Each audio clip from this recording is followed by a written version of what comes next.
नमस्कार, स्वागत है आप सभी का डीडी न्यूज पर। आप देख रहे हैं मिड डे प्राइम। मैं हूं ऋतु वर्मा। अगले 1 घंटे में हम बात करेंगे देश भर की बड़ी खबरों की। बिहार, गुजरात और मध्य प्रदेश की 3 विधानसभा सीटों पर हुए उपचुनाव के लिए मतगणना जारी है। इन सीटों पर नतीजों से कैसे बदलेगी तस्वीर, इस पर होगी बात। साथ ही मानसून सत्र का तीसरे हफ्ते का पहला दिन, जारी है दोनों सदनों में हंगामा। वहीं झारखंड में पेपर लीक आंदोलन में छात्रों ने 6 अगस्त को झारखंड विधानसभा घेराव का किया है ऐलान। इसी के साथ ग्लासगो में संपन्न हुए राष्ट्रमंडल खेल में भारतीय खिलाड़ियों के शानदार प्रदर्शन पर भी होगी चर्चा। लेकिन सबसे पहले अभी तक की बड़ी खबरें। 3 राज्यों की 3 सीटों के उपचुनाव के लिए मतगणना। बिहार के बांकीपुर से जनसुराज के प्रशांत किशोर आगे। गुजरात के मांजलपुर सीट से भाजपा प्रत्याशी को बढ़त। मध्य प्रदेश के दतिया से भाजपा कांग्रेस के बीच कांटे की टक्कर।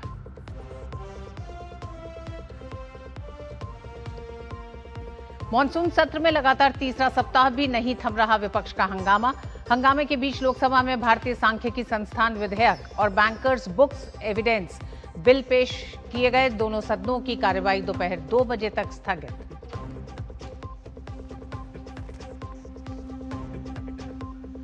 झारखंड में जेपीएससी और जेएसएससी परीक्षाओं में हुई अनियमितताओं और पेपर लीक के खिलाफ छात्रों का आंदोलन 10वें दिन भी जारी।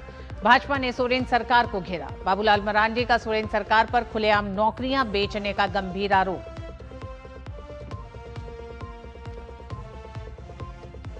सावन के पहले सोमवार पर शिवालयों में उमड़ा जनसैलाब। हर हर महादेव की गूंज से गूंजा वातावरण। जलाभिषेक और दर्शन के लिए लगी लंबी लंबी कतारें। मंदिरों में विशेष पूजा अर्चना, रुद्राभिषेक और हवन का दौर जारी।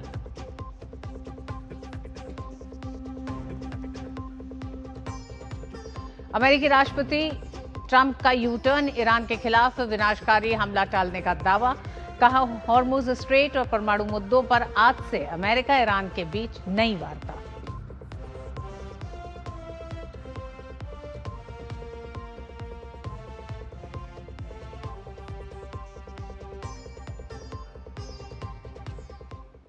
और बिहार, गुजरात और मध्य प्रदेश की 3 विधानसभा सीटों पर हुए उपचुनाव के लिए मतगणना जारी है। बिहार के बांकीपुर, गुजरात के मंडलपुर और मध्य प्रदेश के दतिया विधानसभा क्षेत्र में मतदान पिछले महीने की 30 तारीख को हुआ था। इन तीनों सीटों में सबसे चर्चित बिहार की बांकीपुर और मध्य प्रदेश की दतिया है, जिन पर देश भर के लोगों की नजरें बनी हुई हैं।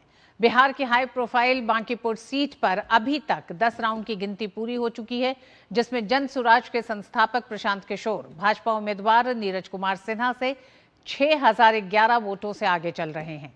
राजद उम्मीदवार रेखा गुप्ता तीसरे स्थान पर हैं।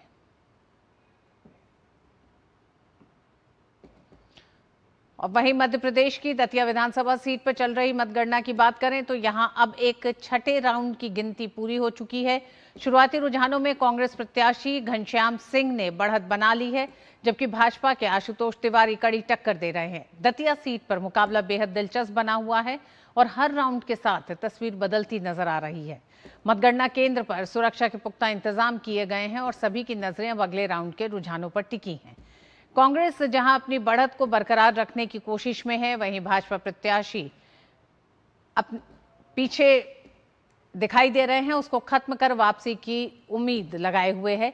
अंतिम नतीजे आने तक दतिया में मुकाबला रोमांचक बना रहने की संभावना है। और वहीं गुजरात की अगर बात करें तो गुजरात के मांजलपुर विधानसभा सीट पर जारी मतगणना में फिलहाल 12 राउंड की गिनती पूरी हो चुकी है और इस सीट पर भाजपा के सतीश गोविंद भाई पटेल कांग्रेस के उम्मीदवार भीखा भाई रबारी से 19,000 से अधिक वोटों से आगे चल रहे हैं। चुनाव आयोग ने तीनों राज्यों में सुचारू मतगणना सुनिश्चित करने के लिए कड़ी सुरक्षा व्यवस्था की है। तीनों ही राज्यों के इन उपचुनावों पर सबकी नजरें टिकी हुई हैं। हालांकि बांकीपुर और दतिया में नतीजे या यूं कहें जो रुझान अभी तक सामने आ रहे हैं वो दिलचस्प रुझान सामने आ रहे हैं, जहां एक तरफ दतिया में कांटे की टक्कर भारतीय जनता पार्टी और कांग्रेस के उम्मीदवार में है, तो वहीं बांकीपुर से जो अभी तक रुझान आ रहे हैं वो आश्चर्यजनक भारतीय जनता पार्टी के लिए भी हैं कि जिस तरह से जन सुराज पार्टी के प्रशांत किशोर लगातार बढ़त बनाए हुए हैं और वो बढ़त जहां 1000 वोट से शुरू हुई अब 6000 वोट तक पहुंच गई है। बांकीपुर से मधुरेश हमारे साथ जुड़ रहे हैं, दतिया से श्रेयस और मांजलपुर से संजय। आप तीनों का ही स्वागत है। सबसे पहले बांकीपुर का ही रुख करेंगे। मधुरेश, इस समय का बांकीपुर से भी हम जानेंगे क्या अभी अपडेट है, लेकिन उससे पहले सीधे रुख करेंगे दतिया से। श्रेयस हमारे साथ जुड़ गए हैं। श्रेयस, दतिया में जो इस समय कांटे का मुकाबला एक तरह से दिखाई दे रहा है, चाहेंगे कि अपडेट एक तो आप बताएं, और साथ ही जो मुकाबला लगातार दिलचस्प बनता जा रहा है, तो किस तरह से इसके पीछे उम्मीदवारों को माफ करिएगा, उम्मीदवारों को खड़ा करने से लेकर अभी तक का सफर।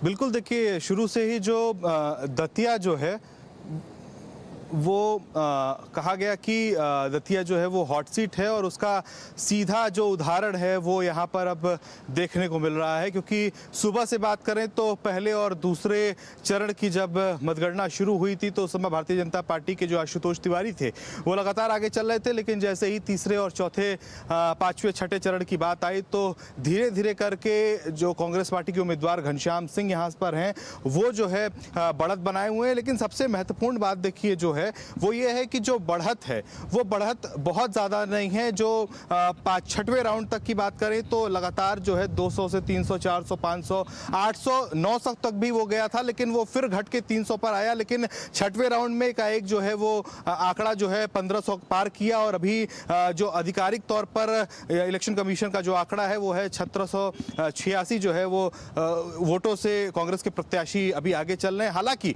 ये बहुत बड़ा आंकड़ा नहीं है, लेकिन अभी ये देखना दिलचस्प होगा कि आगे जो है, चूंकि अभी जैसे जैसे 2 से 2.5 बजता है, 3 बजता है, क्योंकि अभी 7वें चरण का जो अभी मतगणना चल रही है, टोटल जो है वो 15 चरण में होनी है।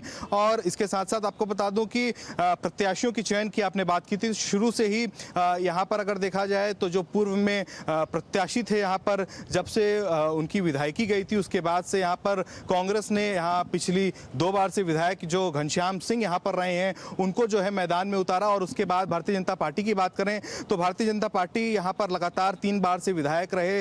नरोत्तम मिश्रा का जो है वो टिकट जो है वो काट कर, और उसके बाद यहाँ पर आशुतोष तिवारी जो संघ से भी जुड़े हुए हैं और जमीनी कार्यकर्ता हैं संघ के, उनको टिकट दिया। तो ये देखना काफ़ी अपने आप में दिलचस्प होने वाला है। हमको लगता है कि अभी इंतज़ार करना चाहिए, क्योंकि जो अभी रेशियो है, जो लड़ाई चल रही है अभी, वो जो है कि बहुत अभी अन्य राज्यों के कंपेयर में देखा जाए तो उसके कंपेयर में अभी बहुत जो है यहाँ स्पष्ट रूप से जो जीत का आंकड़ा है वो किसी के पक्ष में दिखाई नहीं दे रहा है। क्योंकि जो मार्जिन है वो लगातार बढ़ रहा है, घट रहा है। तो अभी कुछ भी कहना ये ठीक नहीं होगा कि किसके पक्ष में जा रहा है। लेकिन हाँ, अभी कम से कम 2 से 3 बजे तक का इंतजार करना चाहिए कि ये जो जनादेश है, जो जनता का मत है, वो किसके पक्ष में जाएगा और आने वाला इस विधानसभा में विधायक कौन होगा। जी श्रेयस, बड़ी बात यह है इन तीनों ही उपचुनाव को इस तरह से देखा जा रहा है। हालांकि तीनों राज्यों में भारतीय जनता पार्टी की सरकार है, बिहार में एनडीए की सरकार है।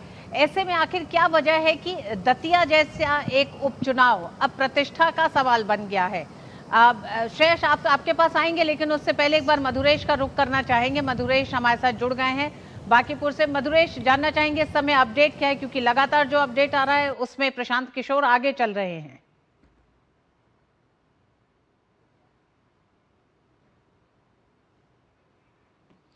श्रेयस, आपका ही रुख करते हैं। मधुरेश अभी हमारे साथ जुड़ नहीं पाए हैं। तो दतिया और बांकीपुर जैसे उपचुनाव किस तरह से राजनीतिक, दोनों ही राजनीतिक पार्टियों के लिए प्रतिष्ठा का सवाल हो गए हैं। हालांकि बांकीपुर से तो मौजूदा भारतीय जनता पार्टी अध्यक्ष जो हैं उनकी सीट रही है, उस लिहाज से काफी महत्वपूर्ण सीट हो जाती है।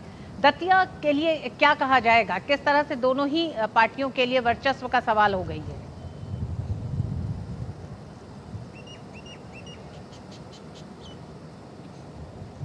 श्रेयस को शायद मेरी आवाज़ मिल नहीं रही है, और हम जिस तरह से आपको लगातार बता रहे हैं, बांकीपुर, दतिया और मांजलपुर, इन 3 राज्यों यानी मध्य प्रदेश, बिहार और गुजरात के 3 सीटों के उपचुनाव हो चुके हैं। इनकी मतगणना लगातार जारी है।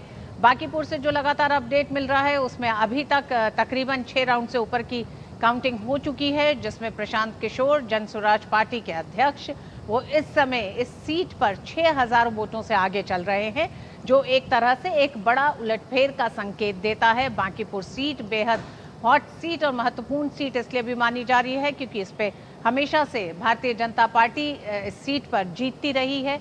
ये सीट मौजूदा अध्यक्ष नितिन नवीन के अध्यक्ष पद ग्रहण करने के बाद ये सीट खाली हुई है, जिस पर चुनाव हो रहा है।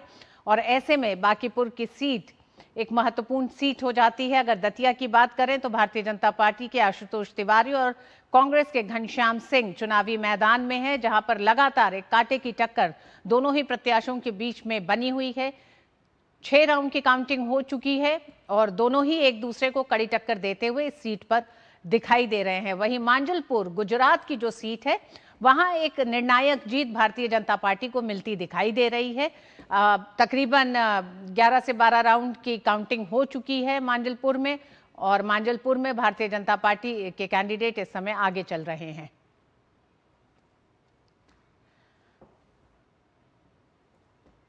और इन उपचुनाव पर हम और बात करेंगे, लेकिन वक्त एक छोटे से ब्रेक का है।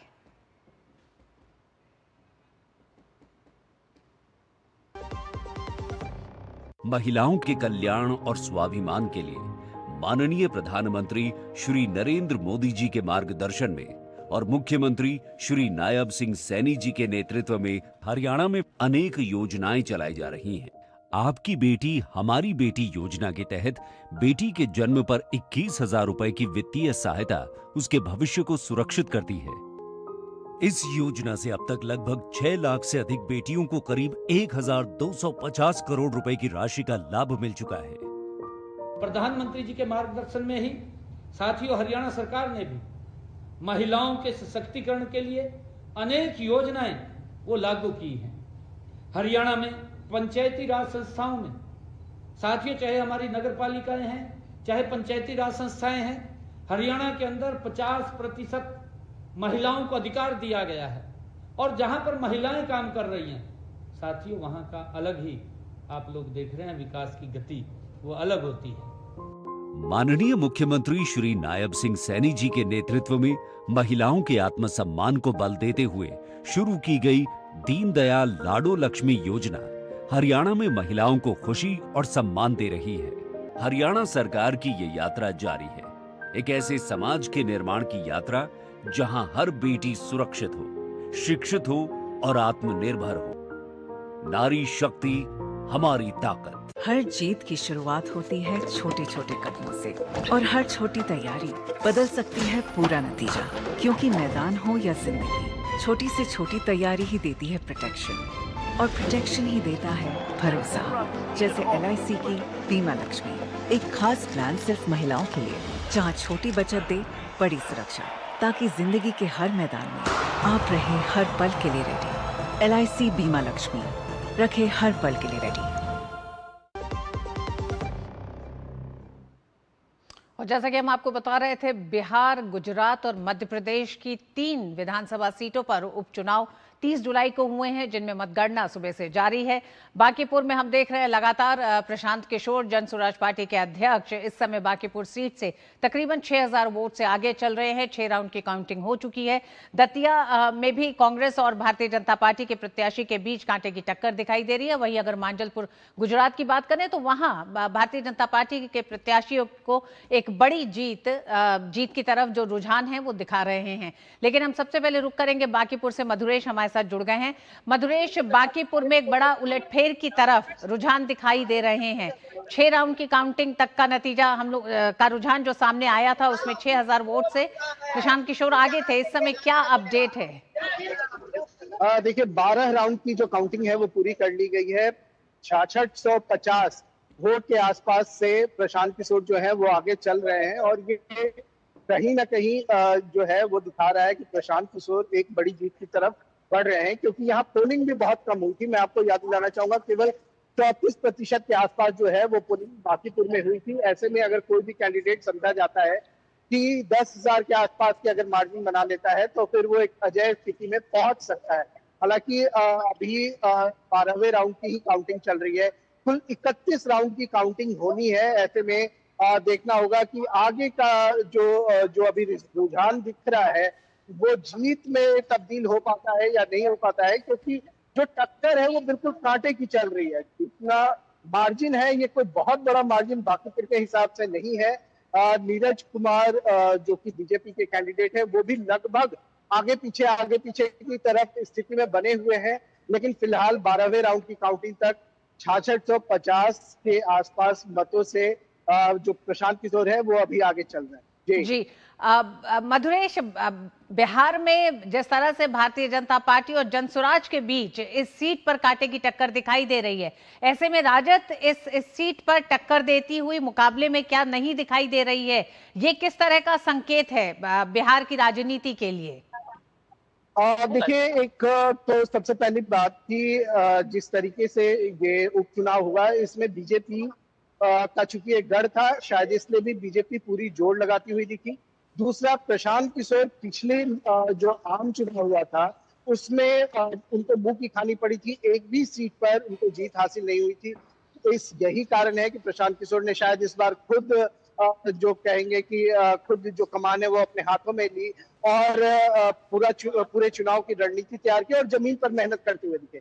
लेकिन इस पूरी प्रक्रिया के दौरान जो राजद है वो कहीं ना कहीं गायब दिखी। रेखा कुमारी जो कि राजद की प्रत्याशी है, उनके समर्थन में कोई बड़ा चेहरा प्रचार करता हुआ नहीं दिखा। खुद तेजस्वी यादव जो थे वो भी पूरी चुनाव की प्रक्रिया से कहीं ना कहीं प्रचार अभियान से बिल्कुल बाहर थे।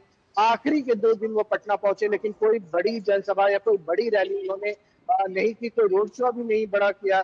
तो कहीं ना कहीं इसका खामियाजा जो है उनके प्रत्याशी को भुगतना पड़ा।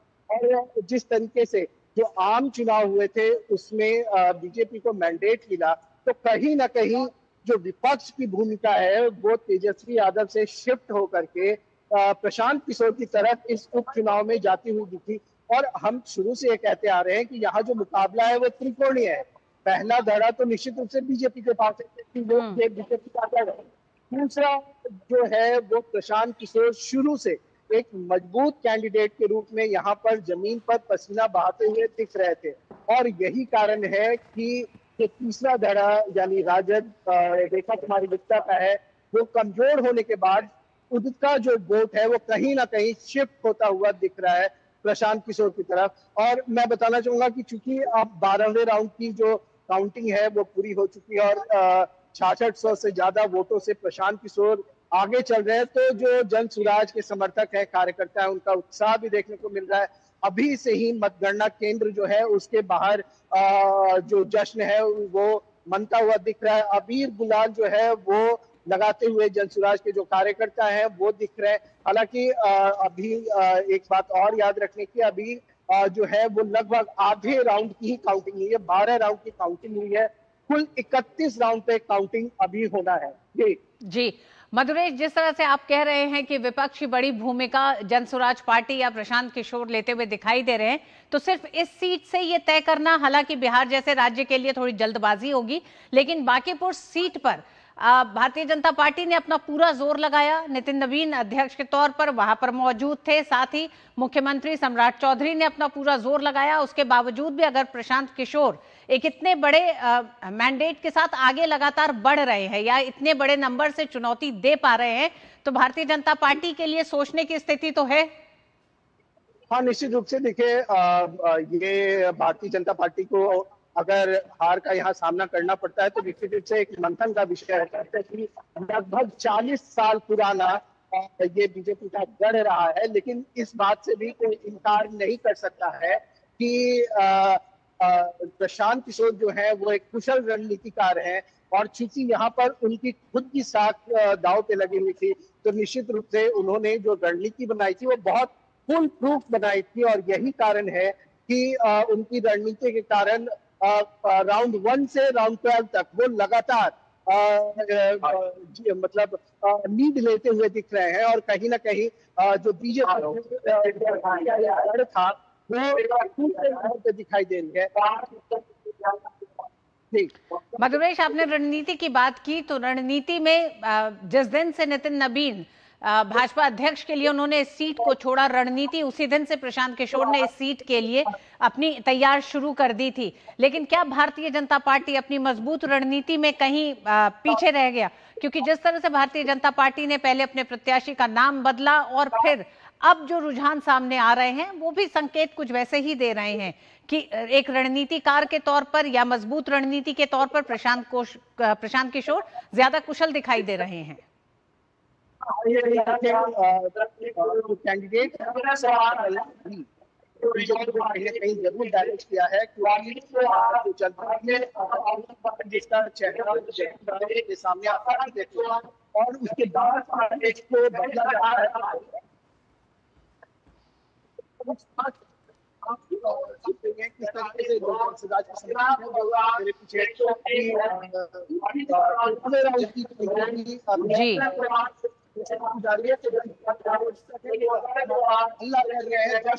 निश्चित रूप से। तो मैं ये कह रहा था कि जो प्रत्याशी का बदलाव था कहीं न कहीं ये भी बीजेपी को डैमेज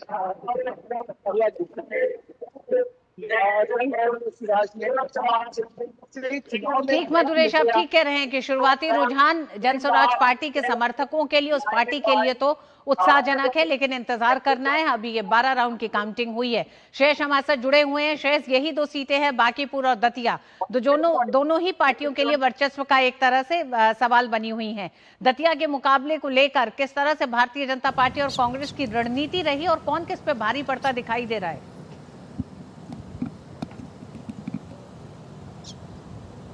देखिए, अभी तक के जो नतीजे हैं अगर उसमें देखा जाए तो उसमें कांग्रेस पार्टी के जो उम्मीदवार घनश्याम सिंह हैं वो लगातार जो है बढ़त बनाए हुए हैं। 6वें राउंड की जो काउंटिंग है वो पूरी हो चुकी है, 7वें राउंड की चल रही है आधिकारिक तौर पर। और रणनीति की बात की जाए तो देखिए, लगातार अगर हम भारतीय जनता पार्टी या कांग्रेस पार्टी के तमाम बड़े दिग्गज नेताओं की बात करें तो सभी लोग जो है महीने भर से दतिया में जुटे रहे और पूरे दमखम के साथ प्रसार कर रहे थे अपने अपने पार्टियों का। भारतीय जनता पार्टी की बात करें तो दतिया जिले में 6 मंडल है और 6 मंडल में जो है भारतीय जनता पार्टी के 6 कैबिनेट मंत्री, जो प्रदेश सरकार के 6 कैबिनेट मंत्री जो है वो 6 मंडलों में जो है नियुक्त किए गए थे, मंडल लेवल पर नियुक्त किए गए थे। वहीं केंद्रीय मंत्रियों की बात करें तो शिवराज सिंह चौहान से लेकर ज्योतिरादित्य सिंधिया सभी को जो है मैदान में उतारा गया था। खुद नरोत्तम मिश्रा जो है लगातार जो है वो जनसंपर्क अभियान और नुक्कड़ नाटक के माध्यम से और तमाम ऐसी पहलों के माध्यम से जो है चुनाव प्रचार में लगे हुए थे। प्रदेश अध्यक्ष जो हैं हेमंत खंडेलवाल वो लगातार देखिए चुनाव में बने हुए थे, महीने भर से जो है वो दतिया में जुटे हुए थे। मुख्यमंत्री की बात करें तो मुख्यमंत्री डॉक्टर मोहन यादव जो है लगातार 3 से 4 बार यहाँ पर बड़ी बड़ी रैलियां कर चुके, रोड शो कर चुके। तो देखिए कहीं ना कहीं प्रतिष्ठा जो है वो दोनों पार्टियों की दांव पर लगी हुई थी। कांग्रेस पार्टी की बात करें तो प्रदेश अध्यक्ष जीतू पटवारी से लेकर जो है दिग्विजय सिंह, पूर्व मुख्यमंत्री दिग्विजय सिंह, और उसके बाद जो है उमंग सिंघार और उसके बाद मुकेश नायक, तमाम ऐसे बड़े नाम, बड़े दिग्गज नेता कांग्रेस पार्टी की तरफ से भी लगे हुए थे।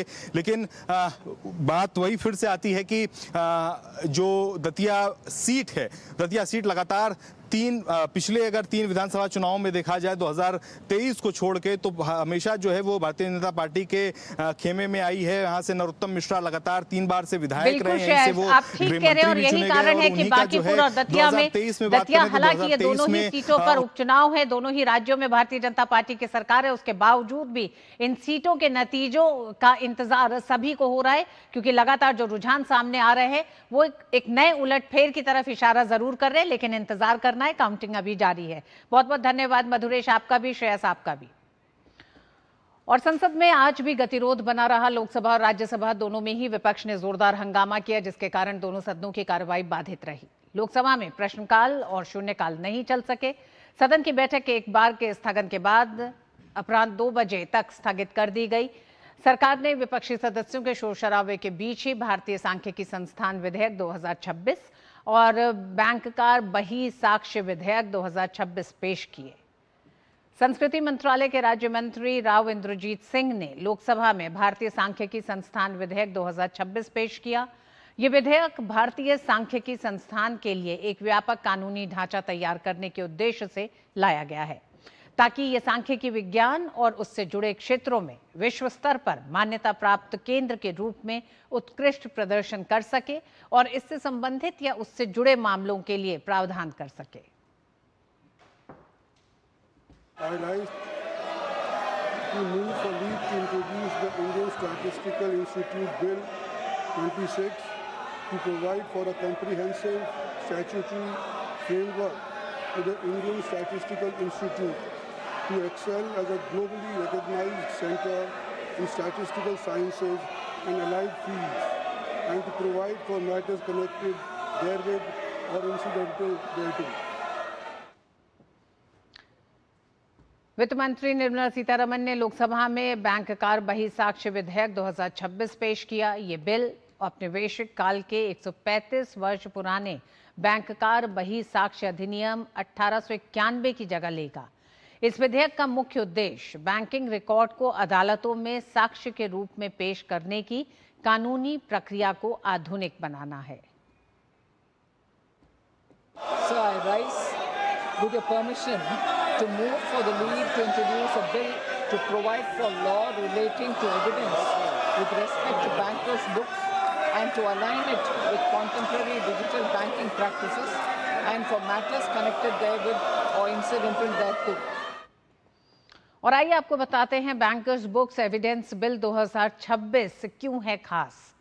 बैंकर बही साक्ष्य विधेयक 1891 के 135 वर्ष पुराने कानून की जगह लेगा।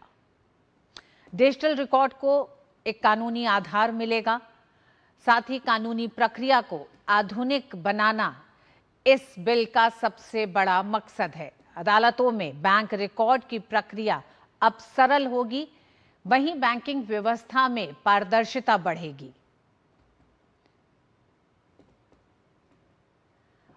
और इस विधेयक के उद्देश्य पर भी एक नजर डालते हैं। डिजिटल रिकॉर्ड को मान्यता मिलेगी, क्योंकि हम जानते हैं कि 1891 का ये कानून है जिसको तकरीबन 135 वर्ष हो चुके हैं। डिजिटल रिकॉर्ड को कानूनी आधार मिलेगा, कंप्यूटर प्रिंटआउट मान्य होगा, डेटाबेस भी वैध साक्ष्य के रूप में अब कानून की नजर में पेश किए जाएंगे। क्लाउड स्टोरेज को मान्यता मिलेगी, इलेक्ट्रॉनिक रिकॉर्ड अब कोर्ट्स में स्वीकार किए जाएंगे। इस बिल के साथ ही ओरिजिनल बही खाता जरूरी नहीं होगा, साथ ही सर्वर पेश करने की जरूरत नहीं होगी। प्रमाणित डिजिटल कॉपी अब मान्य होगी। तो ये तमाम बड़े बदलावों के साथ प्रिंट आउट भी पर्याप्त होगा। वहीं गोपनीयता और डेटा सुरक्षा को लेकर भी ये विधेयक बेहद अहम होने जा रहा है। बिना अनुमति डेटा साझा नहीं किया जा सकता है। डेटा लीक पर भी सख्ती से अब अमल होगा। रिकॉर्ड से छेड़छाड़ दंडनीय होगा, उस पर दंड होगा। अनधिकृत उपयोग पर भी रोक लगेगी।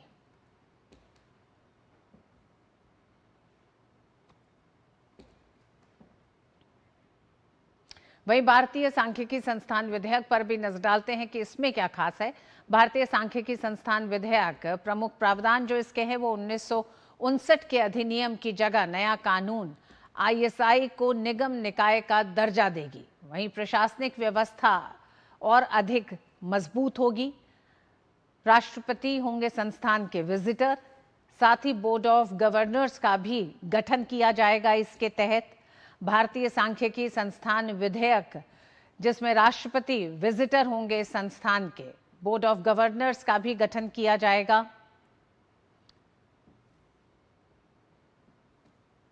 बोर्ड ऑफ गवर्नर्स ही तमाम निर्णय लेंगे। नीतिगत निर्णय बोर्ड ऑफ गवर्नर्स द्वारा ही लिया जाएगा। प्रतिष्ठित विशेषज्ञ बोर्ड के अध्यक्ष होंगे। साथ ही शैक्षणिक मामलों के लिए भी एकेडमिक काउंसिल का गठन किया जाएगा। एकेडमिक काउंसिल के प्रमुख निदेशक होंगे। वहीं नया बोर्ड केंद्र सरकार के प्रति जवाबदेह होगा।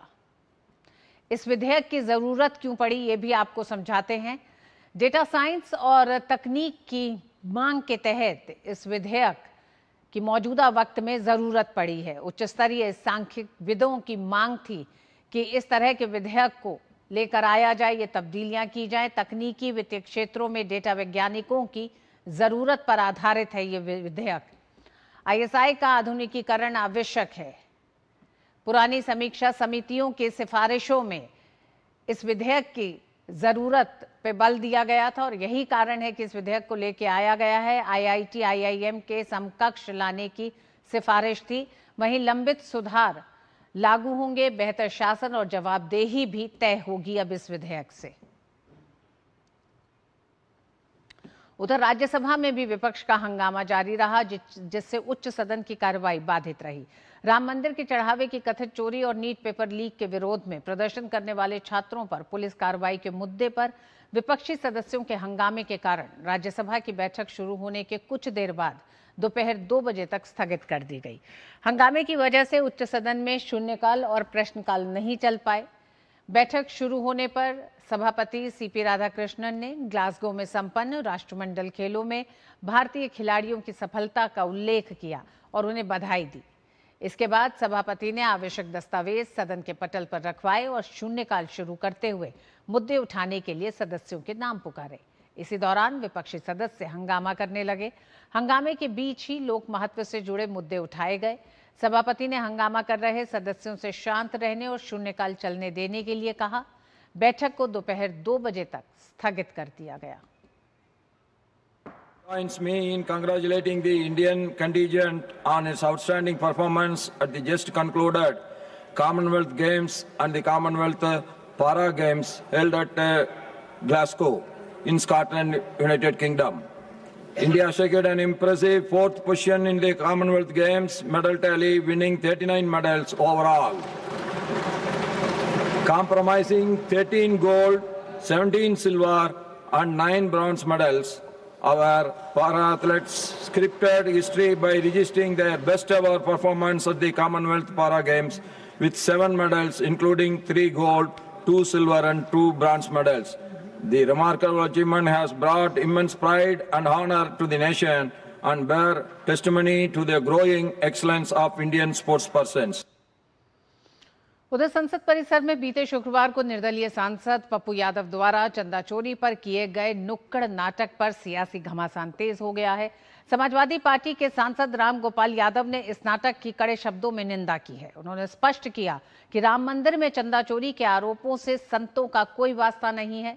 राम गोपाल यादव ने इस कृत्य को पूरी तरह गलत ठहराते हुए कहा कि संसद परिसर में ऐसी हरकतें बिल्कुल नहीं होनी चाहिए थी। पप्पू यादव के रूप में उस पर बड़ा आपत्ति है, आक्रोश है देश में कि हिंदू और सनातन का संतों का अपमान है। ये देखिए, वो गलत था, क्योंकि जो राम मंदिर में चोरी हुई है उससे संतों का कोई वास्ता नहीं। और संसद में आज की गतिविधियों पर और बात करने के लिए हमारे साथ जुड़ गए हैं ऋषि कुमार।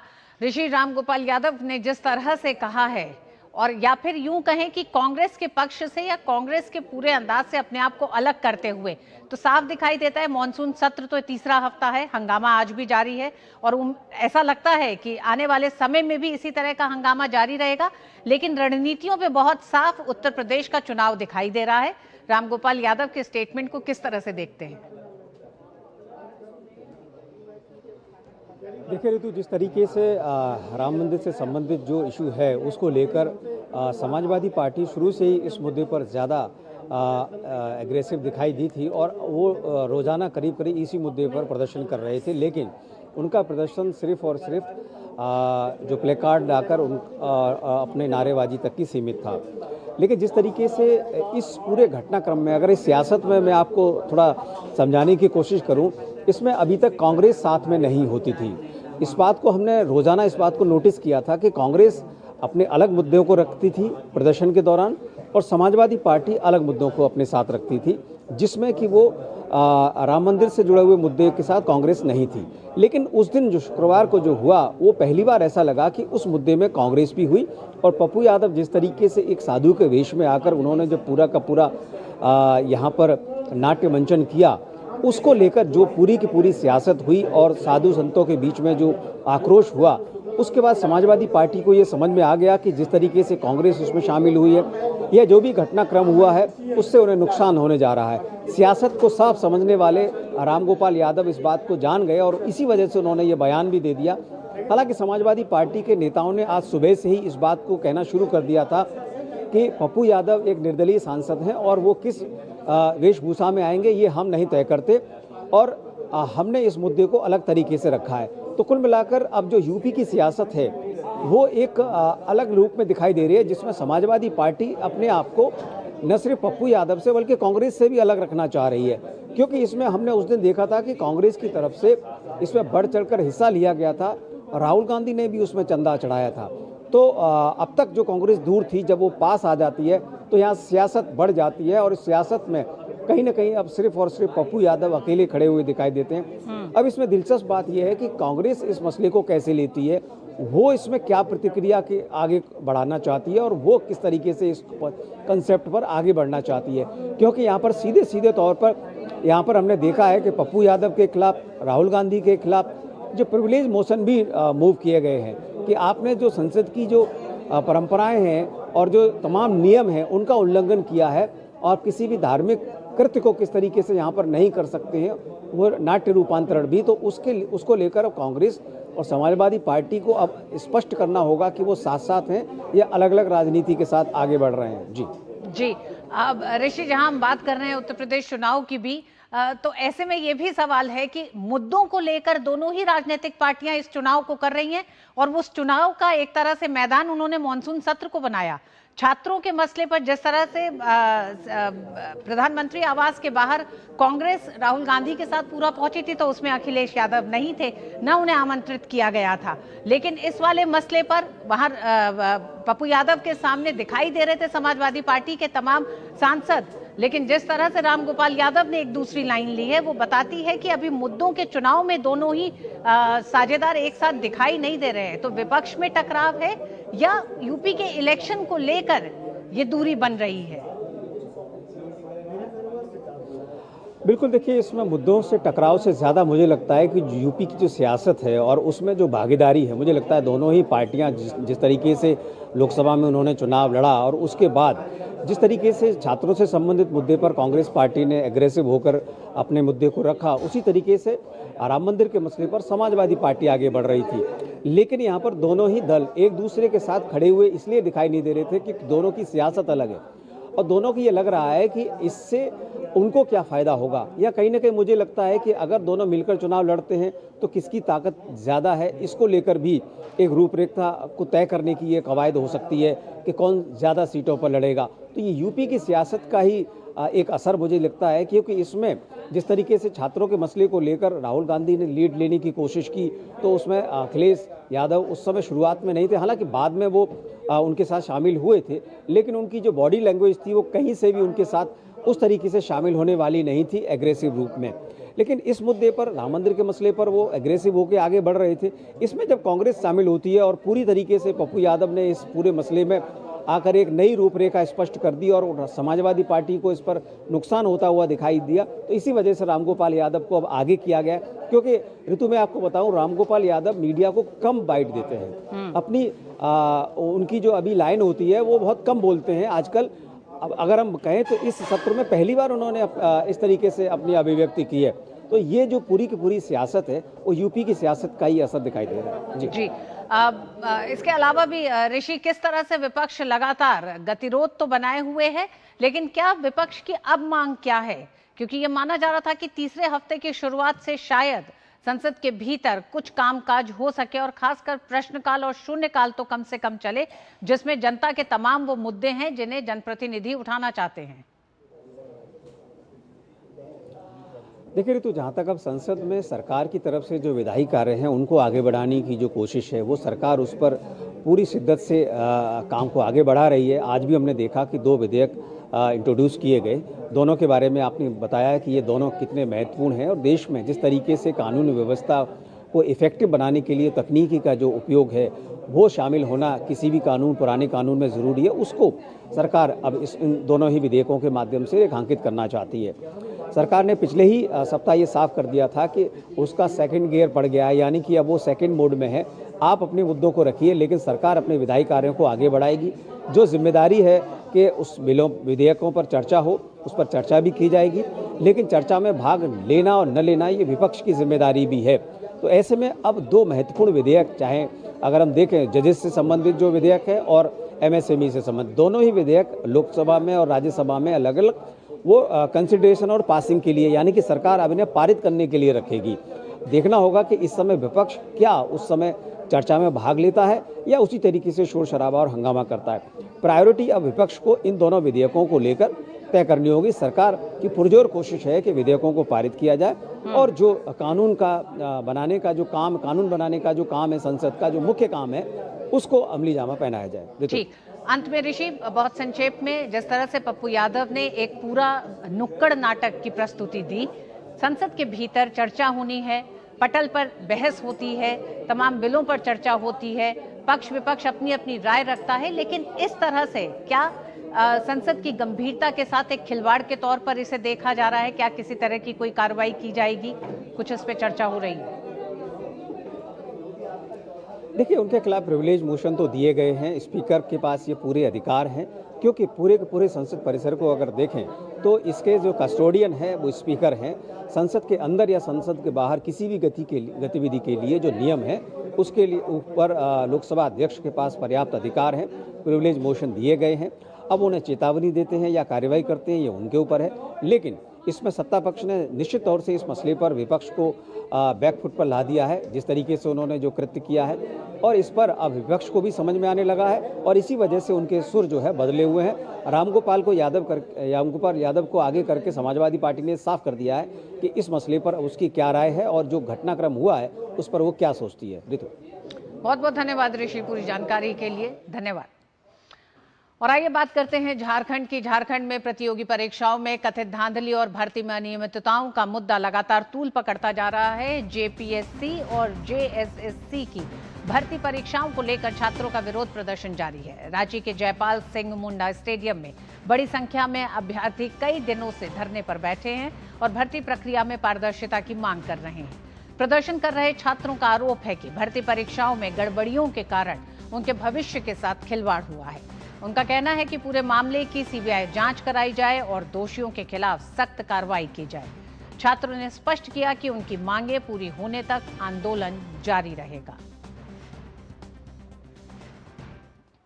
से भी ऐसा मना कर रही है, अभी तक परमिशन नहीं दी है। आखिर में ऐसा क्यों हो रहा है? क्या हम लोग को अपना संवैधानिक अधिकार नहीं है कि हम लोग के हक और अधिकार का हनन हो रहा है? तो उन्होंने खुद ऐसा एक्सेप्ट किया कि 120 क्वेश्चन हूबहू मिले हैं, पर उन्होंने कोर्ट में ऐसा कहता है कि फ्यू क्वेश्चंस मिले हैं। तो आप समझ सकते हैं वो कैसे मैनिपुलेट करते हैं। 120 की जगह वो फ्यू क्वेश्चंस बोलते हैं, तब वो शक के दायरे पे आ जाते हैं। इसलिए हम लोग चाहते हैं कि सर इस पे सीआईडी की ना जगह सीबीआई की जांच हो। वहीं बीजेपी नेता बाबूलाल मरांडी ने इस मामले में झारखंड सरकार को घेरते हुए कुछ सवाल उठाए हैं और ये मांग की है कि जेपीएससी और जेएसएससी के चेयरमैन, परीक्षा नियंत्रक और सचिवों को तुरंत बर्खास्त किया जाए। मैं कहता हूं कि भाई वहां पेपर लीक नहीं है, वहां तो बेचा जा रहा है नौकरी को। 20 लाख में, 25 लाख में, 50 लाख में, करोड़ में जेपीएससी में चला गया है। चेयरमैन से लेकर के सदस्य और उस दफ्तर में जो लोग भी पदाधिकारी है उन सारे लोगों के ऊपर एफआईआर करिए, उनको सब गिरफ्तार करिए और अध्यक्ष से लेकर इन सबको वहां से हटाइए। जेपीएससी भर्ती घोटाला और परीक्षा अनियमितताओं पर भाजपा सांसद निशिकांत दुबे ने कहा कि जो छात्र हैं उनकी मांग जायज है। पिछले 7 से 8 साल में जेपीएससी में भाई भतीजावाद और भ्रष्टाचार हुआ है।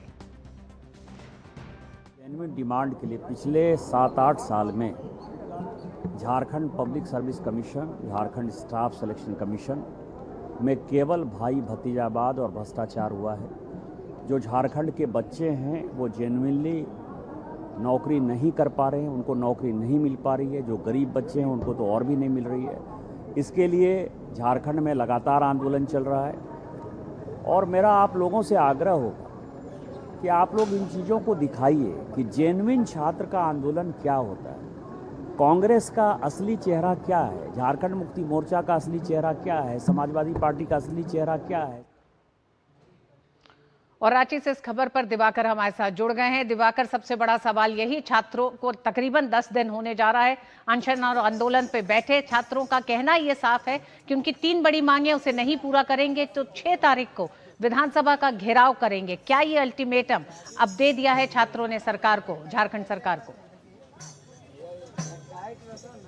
देखिए, निश्चित तौर पर ये आंदोलन शांतिपूर्ण तरीके से, इसी तरह ये छोटे से टेंट के नीचे ये जयपाल सिंह मुंडा स्टेडियम है और यहाँ पर ये आंदोलन इसी तरीके से शांतिपूर्ण तरीके से चल रहा है, जो हम कह सकते हैं कि देश के लिए एक मॉडल भी है कि छात्र अगर अपनी बात रखना चाहते हैं तो वो शांतिपूर्ण तरीके से किस तरीके से अपनी बात रख सकते हैं और सरकार की जगाने की कोशिश कर सकते हैं। ये आंदोलन इसी तरीके से लगातार चल रहा है। वो भूखे प्यासे ये बच्चे बैठे हुए हैं पिछले 10 दिनों से और लगातार, चाहे वो बारिश, चूंकि मानसून का सीजन चल रहा है और बारिश भी लगातार हो रही है, इस वक्त भी बारिश हो रही है, कुछ बच्चे बाहर में भीग रहे हैं और इसी तरीके से अपने आंदोलन को अंजाम दे रहे हैं। कल शाम में जो मसाल जुलूस इन छात्रों ने निकाला है वो निश्चित तौर पर एक स्वतः स्फूर्त जो आंदोलन का रूप है वो झारखंड में देखने को मिला है। और लगातार इस विद्यार्थियों के इस आंदोलन में अब आम जन, स्वयंसेवी संगठन भी शामिल होने शुरू हो गए हैं और भारतीय जनता पार्टी ने इन बच्चों को मोरल सपोर्ट दिया है और सरकार से संज्ञान लेने की अपील की है। आइए हम आपको कुछ बच्चों की बात सुनाते हैं। ये विद्यार्थी,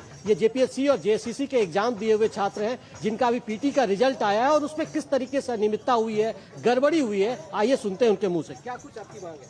देखिए, 14वीं जेपीएससी पीटी में जो पेपर नहीं इस बार ओएमआर लीक हुआ है उसका हम लोग है सो सीबीआई से जांच की मांग करते हैं। और जितने भी झारखंड सरकार हेमंत 1 और हेमंत 2 में जितने भी जेपीएससी और जेएसएससी के द्वारा परीक्षाएं हुए हैं वो सबका हम लोग सीबीआई से जांच की मांग करते हैं।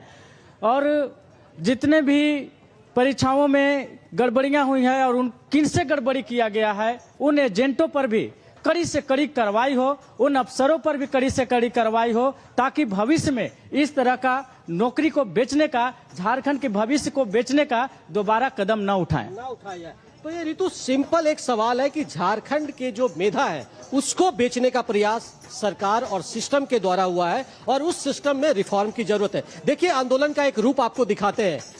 दिल्ली में जो जंतर मंतर पर जेनजी का आंदोलन था उससे ये आंदोलन अलग है। किस तरीके से शांतिपूर्ण तरीके से अपनी बात रखने की ये कोशिश कर रहे हैं। क्या कुछ मांगे हैं आप लोगों की? देखिए, लगातार पेपर लीक के मामले हम लोग जानते हैं। झारखंड स्थापना ही हुई थी एक मकसद को लेकर के कि यहाँ पे हर युवा को रोजगार मिलेगा, बेरोजगारी नहीं रहेगी, भुखमरी को खत्म कर देंगे, एक सपना लेकर के। लेकिन झारखंड स्थापना के बाद से ही हम देख रहे हैं कि स्थिति में कहीं कोई सुधार नहीं है। लगातार शिक्षा के क्षेत्र में प्राइवेटाइजेशन को बढ़ावा दिया जा रहा है। धीरे धीरे शिक्षा आम जनमानस से दूर होती जा रही है और गरीबों से शिक्षा दूर हो रही है। किस तरीके से आप लोग इसकी बात? देखिए, हम सभी विद्यार्थी लोग हैं। आज 10 दिन हमारा हो रहा है। हम लोग जिस तरह से एक परिचय दिए हैं शांतिपूर्ण आंदोलन का, सारे नेशनल मीडिया हो, स्टेट के मीडिया हो, सभी ने देखा है, पूरी दुनिया हम लोग देख रही है। तो विद्यार्थी अपने अधिकार, जब किसी के पास कुछ नहीं बचता है, खोने के लिए कुछ नहीं, पाने के लिए हम लोग के पास पूरी दुनिया है, तो हम लोग के पास कुछ नहीं है। देखिए, बारिश हो रहा, ट्रेन की स्थिति देखिए, आप खड़ा होइएगा तो आपका माथा में टच होगा, उठ भी नहीं सकते सही साहब, तो यही परिस्थिति है। लेकिन जो प्रशासन है, गवर्नमेंट के इशारे पर, झारखंड सरकार के इशारे पर एक तिरपाल हम लोगों को छत पर नहीं दे सकती है। हम लोग कभी भी जैसे सपना नहीं देखे थे, सोचे भी नहीं थे। तो सरकार इतना निरंकुश हो सकती है, ठीक है, तनाशाही हो सकती है। अपना अगर औलाद बैठा रहता है तो क्या वो तिरपाल ऐसे पानी में भींग देते हैं? कोई भी एक जानवर जो होता है अपने बच्चा को किस तरह सीने से लगा रखता है, ठीक है। छात्रों का प्रदर्शन और आंदोलन रहा हो या झारखंड के छात्रों का प्रदर्शन आंदोलन रहा हो, होना चाहिए। छात्रों की दुविधाएं एक जैसी हैं। लेकिन सवाल यह है कि राजनीतिक पार्टियां किस तरह से, जिस तरह से दिल्ली में कांग्रेस और समाजवादी पार्टी यहां पहुंची थी, क्या किसी ने सुध लेने की कोशिश की झारखंड के छात्रों की?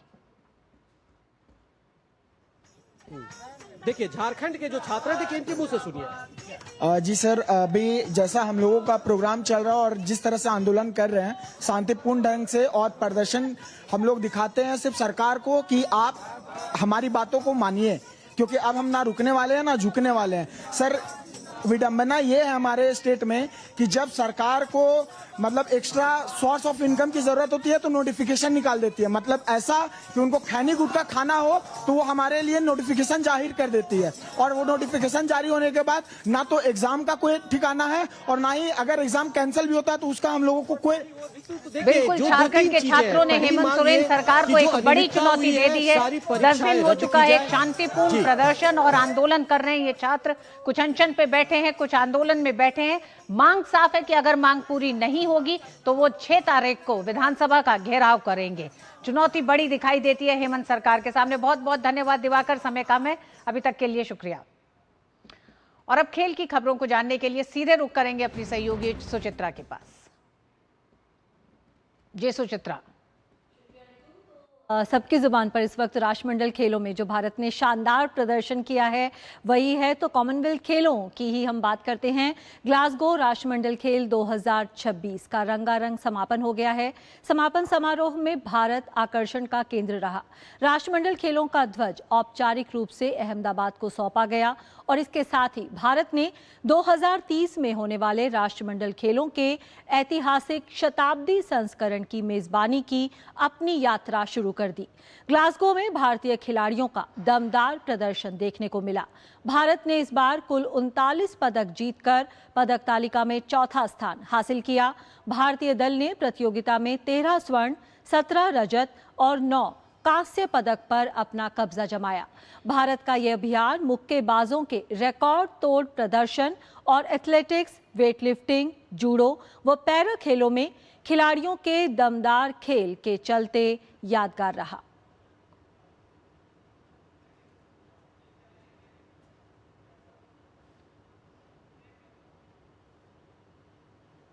और अब बात नारी शक्ति की। भारत के लिए ग्लासगो में आयोजित हुए कॉमनवेल्थ गेम्स 2026 केवल पदकों का महाकुंभ नहीं बल्कि नारी शक्ति के अभूतपूर्व प्रदर्शन का भी प्रतीक बन गए। भारत के जीते गए 13 स्वर्ण पदकों में से 8 गोल्ड महिला खिलाड़ियों ने जीतकर ये साबित कर दिया कि आज भारतीय खेलों की सबसे मजबूत पहचान देश की बेटियां हैं।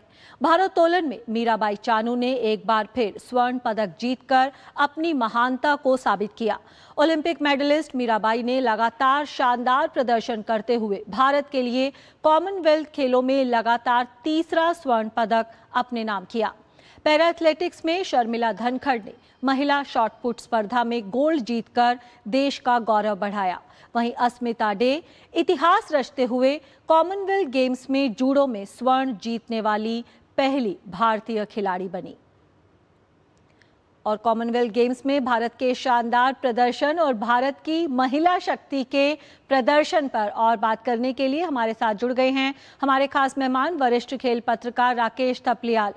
जी राकेश, बहुत बहुत स्वागत है आपका। इस बार जो डिसिप्लिन थे वो कम कर दिए गए थे। लग रहा था कि भारत की जो पदकों की संख्या है काफ़ी घट जाएगी, लेकिन यहाँ पर रिकॉर्ड तोड़ प्रदर्शन भारत का कि जिन थोड़े बहुत खेलों में हिस्सा लेने का मौका मिला उसमें ही इतिहास रचा और चौथे पायदान पर रहे हैं पदक तालिका में। राकेश, बिल्कुल, देखिए सबसे बड़ी चीज ये थी कि निराशा का था कि भाई बैडमिंटन नहीं है, इसमें शूटिंग नहीं है, इसमें रेसलिंग नहीं है, तो हमारा मतलब कैसा प्रदर्शन इसमें रहेगा। लेकिन जिस तरीके का प्रदर्शन किया और खासतौर पे जो भारत की बेटियां हैं उन्होंने तो बिल्कुल दिखा दिया कि कितने डेडिकेशन के साथ वो मेहनत करती हैं और सरकार की तरफ से जो सुविधाएं उनको मिल रही हैं, सब ये गाँव देहात और देश के जो पिछड़े इलाके हैं वहाँ की रहने वाली ये बेटियां, इन्होंने जिस तरीके का प्रदर्शन किया तो आज पूरी दुनिया जो है दांतों तले उंगली दबा रही है कि भाई ये कैसे हो गया कि मुक्केबाजी के अंदर इतने पदक भारत के आए कि 10 मुक्केबाज हमारे फाइनल में पहुंचे और 7 ने गोल्ड मेडल जीते, जिसमें कि 5 हमारी बेटियों ने जीते। मीराबाई चानू ने लगातार जो है तीसरी बार गोल्ड मेडल जीता और एक बार उनका रजत पदक भी था शुरुआत में जब उन्होंने भाग लिया था कॉमनवेल्थ गेम्स में। तो बहुत जबरदस्त प्रदर्शन। एक बार तो एक बेटी तो हमारी देखिए मीराबाई चानू ने तीसरी बार लगातार जीता। उसके अलावा जूडो में देखिए वो डे ने, अस्मिता डे ने, उसने पहली बार जूडो के अंदर किसी महिला को जो है गोल्ड मेडल मिला कॉमनवेल्थ गेम्स का। तो ये बहुत बड़ी चीज है। और जो हमारे प्रभुत्व वाले खेल थे उसके ना होने के बावजूद इन खेलों के अंदर हमारे जो खिलाड़ियों ने प्रदर्शन किया, खासतौर पे जो पैरा के हमारे एथलीट हैं जैसे कि धनखड़ ने किया कि गोल्ड मेडल जीता, तो वो एक अच्छी चीज है। और एक अच्छी चीज मुझे ये लगी इसके अंदर के पैरा के मुकाबले भी साथ साथ हुए हैं, नहीं तो अमूमन होता कि खत्म होने के बाद पैरा के मुकाबले होते थे। तो एक ये अच्छी चीज रही कि दोनों को एक समान हिसाब से देखा गया अंतर्राष्ट्रीय स्तर पर। और मुझे लगता है कि ये एक बहुत बड़ी उम्मीद जगी है और आने वाले समय में जब अगला हम कॉमनवेल्थ गेम्स आयोजित करेंगे अहमदाबाद के अंदर 2030 में, तो हमारे पास पदकों की छड़ी होगी। आज हम चौथे नंबर पे हैं, तब हो सकता है हम पहले नंबर पे हो, दूसरे नंबर पे हो, मतलब टॉप 3 में हमें रहने की पूरी उम्मीद हो। जी बिल्कुल। राकेश, आपने शर्मिला और अस्मिता डे का नाम लिया। दोनों की ये उपलब्धि, पदक तो सब देख ही रहे हैं, लेकिन अगर उनके निजी संघर्षों की बात करें, अस्मिता डे ने कुछ समय पहले ही अपने पिता को खोया था। शर्मिला की अगर बात करें, खराब शादी से बाहर निकली, किस तरह से अपने जीवन को नए सिरे से उन्होंने शुरू किया। तो ये जो उनकी उपलब्धि है कहीं ना कहीं उनके इस पदक को और भी बड़ा और भी महान बना देती है। बिल्कुल, देखिए इसमें जो है ना इनके जो कोचेज हैं, जो इनके मेंटोर हैं, उनकी भी बहुत बड़ी भूमिका रहेगी। सरकार की सुविधाएं एक तरफ होती हैं, क्योंकि कोई भी खिलाड़ी कितनी उसको सुविधाएं मिल जाए, जब तक वो मानसिक रूप से मजबूत नहीं होगा तो इतने बड़े स्तर पर पदक जीतना, और वो भी पहली बार, वो बहुत मुश्किल काम होता है। तो वो इन्होंने दिखाया कि ये न केवल शारीरिक रूप से मजबूत हैं बल्कि मानसिक रूप से भी बहुत जबरदस्त मजबूत हैं कि अपने घर की परेशानियों को, अपनी जो निजी परेशानियां हैं उनको पार पाकर जिस तरह से उन्होंने मेहनत की है, एक मतलब जिसके पास रोटी का संघर्ष हो कि खाने को पूरा नहीं मिल पाता हो, वो मेहनत करके और इस तरह से कॉमनवेल्थ गेम्स के अंदर गोल्ड मेडल लेकर आए तो और एक आप उदाहरण बनते। देखिए एक बैरियर तोड़ना, सुचित्रा आप जानती हैं, आप भी इतने साल से खेल पत्रकार हैं, कि एक बैरियर तोड़ना, जैसे जूडो में किसी महिला ने नहीं जीता था तो अस्मिता डे का नाम जो है ना वो उसमें एक हमेशा के लिए रहेगा। आपने एक बैरियर को तोड़ा है और उससे तमाम जो हमारी लड़कियां और जो देश में प्रयास कर रही हैं या इनको देख के और लड़कियां जूडो के खेल की तरफ जाएंगी कि भाई हाँ इसमें हम इंटरनेशनल लेवल पे अच्छा प्रदर्शन कर सकते हैं। आज कॉमनवेल्थ में जीता है, कल हो सकता है कि ये बेटियां ओलंपिक्स के अंदर भी हमारा पदक जीतते हैं, एशियन गेम्स के अंदर पदक जीतते हुए दिखाई दे। तो आप सबके लिए एक उदाहरण बनते हैं, ये एक बहुत बड़ी चीज है। पदक एक अपनी जगह है, पदक के साथ जुड़े इनाम सुविधाएं वो एक जगह है, लेकिन एक बैरियर तोड़ के जो आप दूसरों के लिए एक प्रेरणा बनते हैं वो बहुत बड़ी चीज। बिल्कुल, एक बैरियर तोड़ा है और ट्रेल ब्लेजर यहाँ पर बनकर उभरी हैं ये महिलाएं। बहुत बहुत शुक्रिया राकेश हमारे साथ जुड़ने के लिए। और जो सरकारी योजनाएं हैं उनका भी अहम योगदान रहा है। और खेल की खबरों में फिलहाल इतना ही। वापस चलते हैं ऋतु के पास। बहुत बहुत धन्यवाद सुचित्रा इन तमाम खबरों के लिए और एक विस्तृत चर्चा करने के लिए कि जिसमें भारतीय महिला खिलाड़ियों ने कॉमनवेल्थ गेम्स में एक शानदार प्रदर्शन किया है जो एक तरह से एक नई दिशा देने जा रहा है खेल प्रेमियों को, खेल खिलाड़ियों को। बहुत बहुत धन्यवाद। मिड डे प्राइम में आज बस इतना ही। मुझे दीजिए अनुमति। नमस्कार।